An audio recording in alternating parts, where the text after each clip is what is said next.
Halo, assalamualaikum warahmatullahi wabarakatuh. Jumpa lagi dengan saya Freddy Sudaryanto di channelnya Freddy Sudaryanto Sport.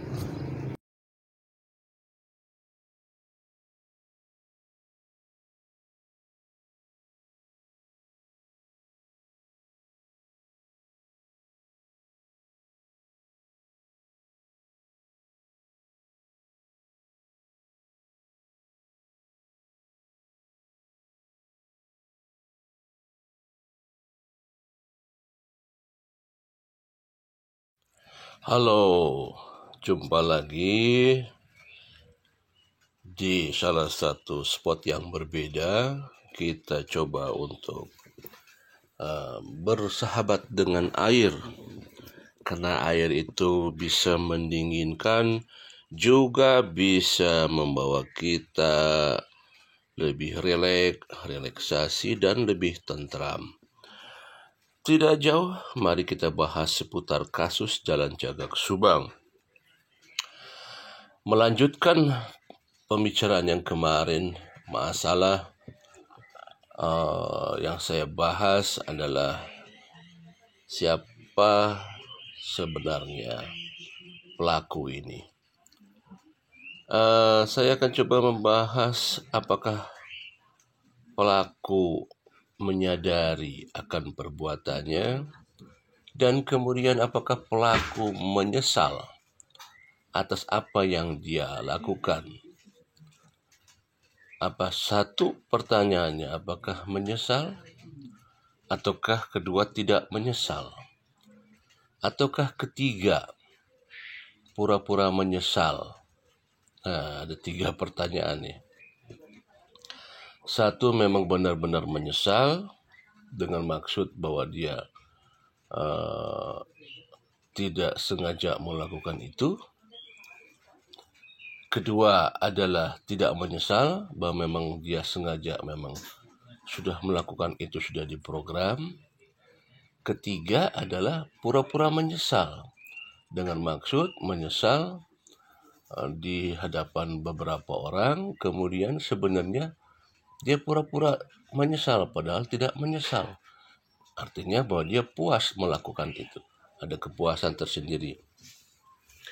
Tentunya poin ini adalah hanya dialah sebagai pelaku yang mengetahuinya. Tetapi kita coba analisa sedikit. Apakah memang pelaku menyesali? Ataukah hanya pura-pura menyesal dan tidak ada kepuasan tersendiri. Dengan maksud apa dia menyesal? Tujuannya adalah tidak lain adalah untuk diyakini dia dengan maksud untuk membuat sesuatunya untuk menghilangkan proses daripada apa yang nanti disangkakan kepada yang bersangkutan. Apakah pada saat dia melakukan itu adalah melakukan betul-betul perencanaan, atau hanya dia tidak sengaja karena sesuatu hal yang saya sampaikan kemarin, apa yang dia inginkan, apa yang diharapkan tidak terpenuhi, sehingga gelap mata dia menghabisi kedua korban.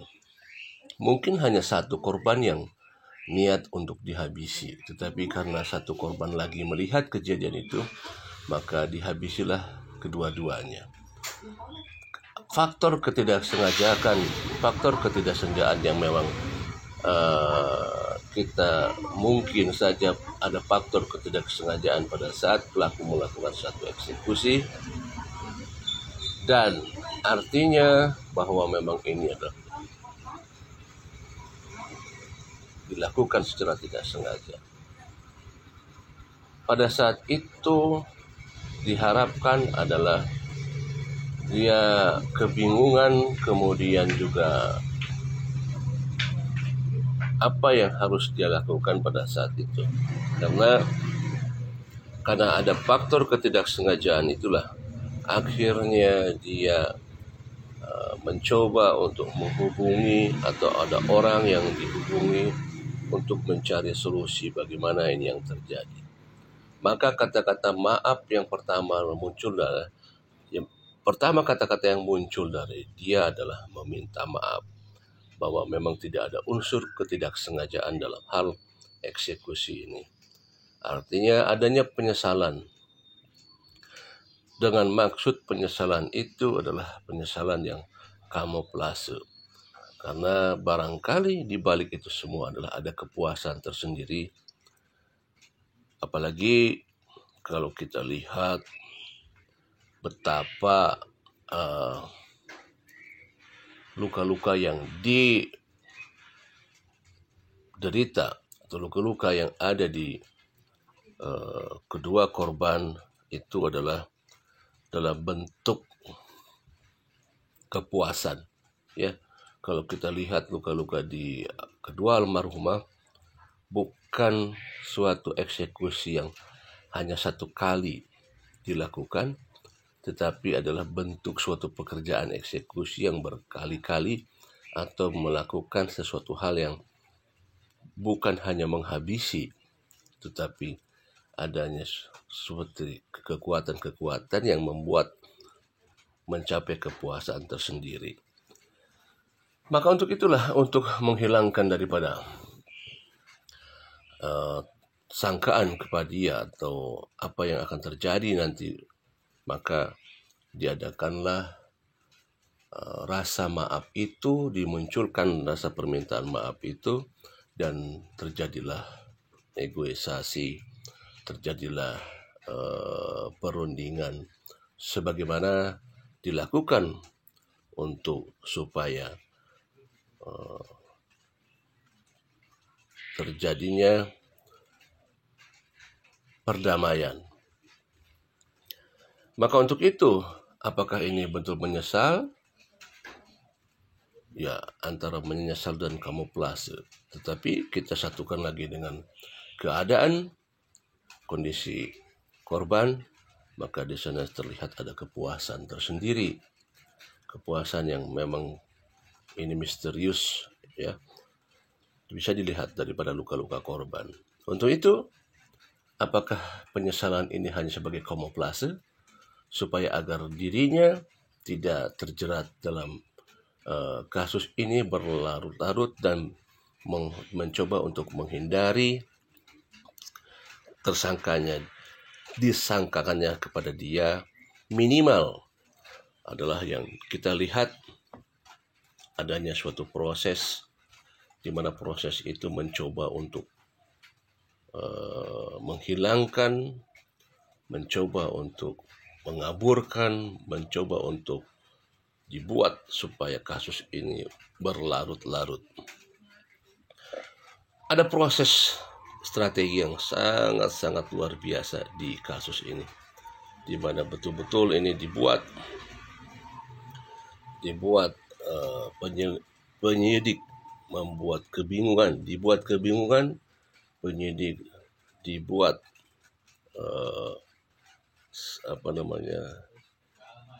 membuat proses penyelidikan ini menjadi berlarut-larut karena tidak mudah dalam menentukan siapa tersangkanya. Karena memang kita ketahui untuk menentukan tersangka dibutuhkan 2 alat bukti yang kuat, di mana nanti akan diajukan berkas kepada pengadilan, dan itu harus kuat sekali.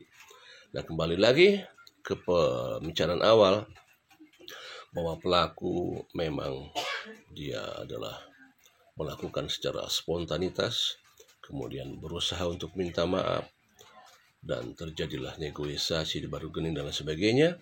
Maka dibuatlah suatu proses strategi. Tetapi apakah minta maafnya itu sejujur-jujurnya atau hanya sebagai kamuflase? Karena memang kita lihat ada kepuasan. Kalau kita lihat dari ini, seolah-olah pelaku adalah mempunyai kepuasan tersendiri dalam melakukan eksekusinya. Ya, demikianlah materi di